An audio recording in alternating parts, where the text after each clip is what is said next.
ဘာပြုလို့ဘုရားတော်ချရဲ့စနာမလို့ယူရသူ့မှာပညာရှင်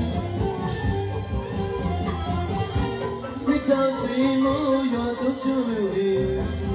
စရာဝေတို့တမိုးနဲ့ကတွင်အလင်းကညလာကြောင်ကြောင်စကြဝဠာသူတို့စိတ်မို့တို့တော်ဝေးစီစတမလာရဲ့ဘာသာစရာမြေရင်စီပင်ဝေးကုန်ရှင်လေးဟောမင်းမြမပါလီ